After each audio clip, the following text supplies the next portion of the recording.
వాక్య భాగంలో నుండి కీర్తనల గ్రంథము 19వ అధ్యాయము 12 నుండి 14 వరకు ధ్యానించుకుందాము. Psalms chapter 19 verses 12 to 14. తన పొరపాటులు కనుగొనగలవాడెవడు?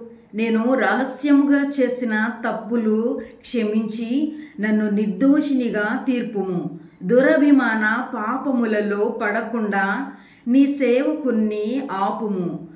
వాటిని నన్ను ఏలనీయకుము. అప్పుడు నేను యథార్థవంతుడనై అధిక ద్రోహము చేయకుండా నిందారహితుడనగుదును.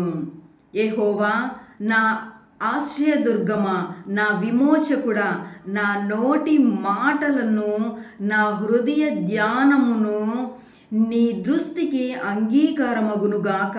ఆమేన్. దావీదు భక్తుడు ఈ కీర్తనను రచించాడు. ఈ కీర్తనలో దేవుని యొక్క వాక్యం యొక్క విలువ, దేవుని యొక్క ఉపదేశములు, దేవుడే ఏర్పరిచినటువంటి ధర్మము ఎంత నిర్మలమైనది, మన కన్నులకు ఎలాగూ వెలుగునిస్తుందో వర్ణించాడు. దేవుని యొక్క వాక్య విధులు సత్యమైనవి, న్యాయమైనవి. దేవుని యొక్క ధర్మశాస్త్రము యథార్థమైనది. ఆమేన్. అది మన ప్రాణమును తెప్పరిల్ల చేస్తుంది. ఆయన శాసనము నమ్మదగినది. అవి బుద్ధిహీనులకు జ్ఞానమును కలుగజేస్తుంది.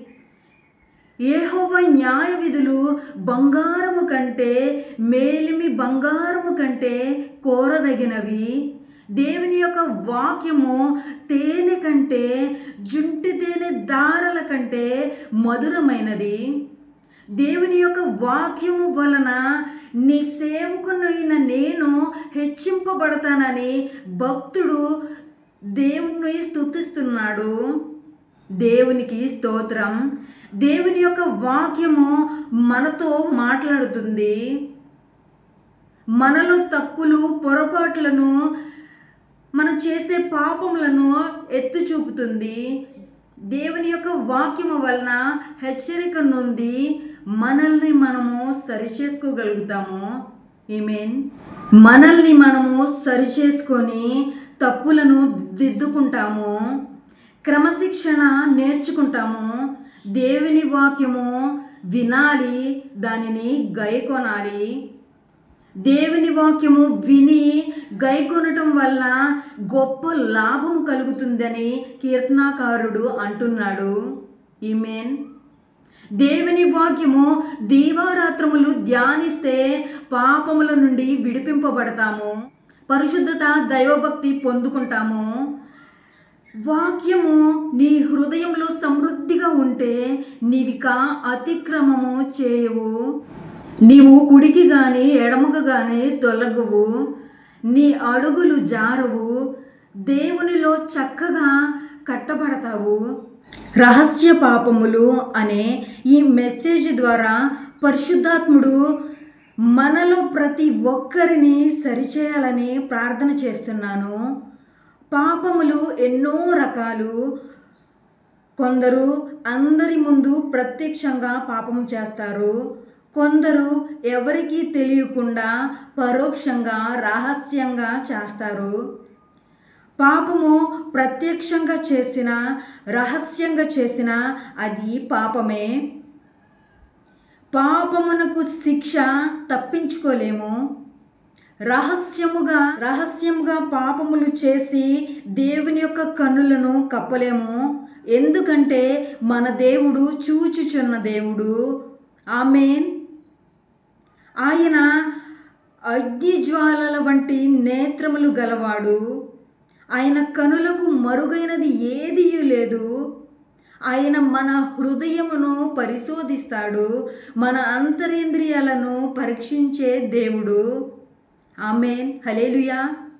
బయటకు కనబడే పాపములే పాపములని మనం అనుకుంటాము. కానీ మనలో కనబడకుండా మన హృదయంలో చోటు చేసుకున్న, మన ఆత్మీయ జీవితాన్ని పాడు చేస్తున్నవన్నీ పాపములే. అవన్నీ రహస్య పాపములు. మనిషిని పాడు చేసే పాపముల గురించి లేఖన గ్రంథంలో నుండి మనము తెలుసుకుందాము. మార్కు సువార్త 7వ అధ్యాయము 21 నుండి 23 వరకు, మార్క్ చాప్టర్ 7 వర్సెస్ 21 to 23 వరకు.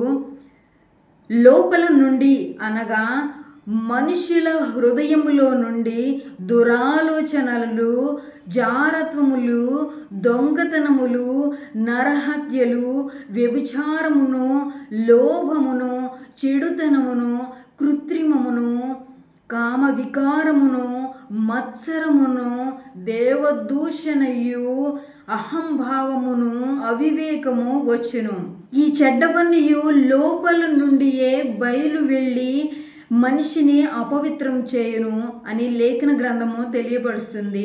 అందుకే దావీదు భక్తుడు తాను రచించినటువంటి కీర్తనలో తన పొరపాటులను కనుగొనగలవాడెవ్వడు? నేను రహస్యముగా చేసిన తప్పులను క్షమించి నన్ను నిర్దోషినిగా తీర్చమని అడుగుచున్నాడు.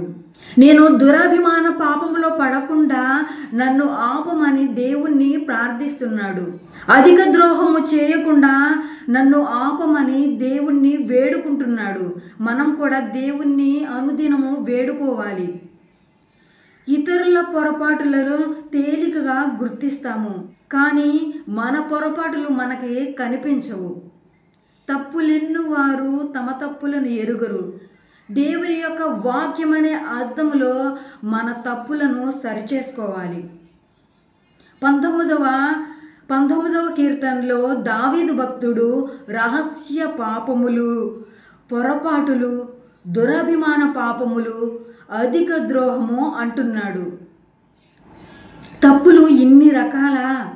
ఒకడు బహిరంగంగా మద్యం సీసా పట్టుకొని రోడ్డు మీద అల్లరి చేస్తాడు.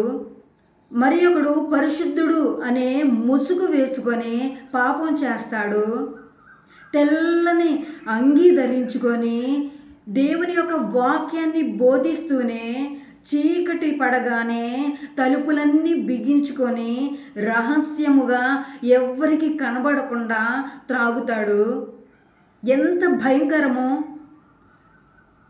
అందుకే దావీదు భక్తుడు అంటున్నారు, నేను రహస్యముగా చేసినటువంటి పాపములను క్షమించమని ప్రార్థన చేస్తున్నాడు. చాలామంది భక్తులు భక్తిని నటిస్తారు, కానీ భక్తిలో ఉన్నటువంటి శక్తిని ఆశ్రయించరు. సున్నము కొట్టిన సమాధుల్లారా, వెలుపట శృంగారముగా అగుపడుదురు, లోపల కుళ్ళుతో నిండి ఉంటారు. పైకి పరిశుద్ధుల వలె ఉంటారు, రహస్యముగా పాపము చేస్తారు.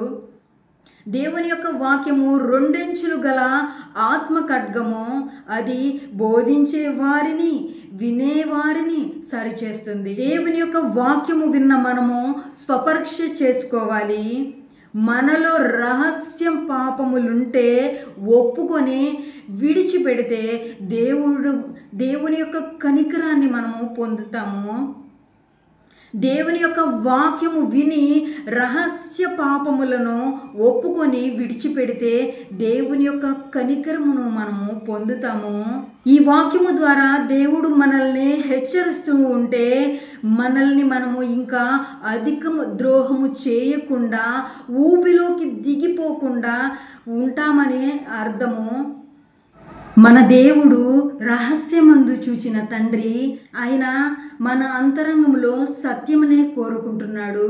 మన బ్రతుకు ప్రత్యక్షంగా కానీ పరోక్షంగా కానీ, ఒంటరిగా ఉన్న 100 మందిలో ఉన్న ఒకే రీతిగా ఉండాలి. ఎందుకంటే రహస్యమందు చూచు నీ తండ్రి నీకు ప్రతిఫలం ఇస్తాడు. మనం చేసే చెడ్డ కార్యాలు, రహస్య పాపములను కూడా తగిన ప్రతీకారము చేస్తాడు. నీవు పాపము చేస్తే నీకు ప్రతీకారము చేయగలడు. అందుకే ప్రతి విశ్వాసి దైవభక్తితో ప్రార్థన చేయాలి. దేవుడు మమ్మల్ని చక్కని త్రోవలో నడిపిస్తాడు. నీకు నాకు మధ్య ఏదైనా పాపము అనే అడ్డుగోడ ఉంటే దయతో తొలగించమని ప్రార్థించు. ఉదయము లేచినప్పుడు యేసు రక్తమును కొనియాడు.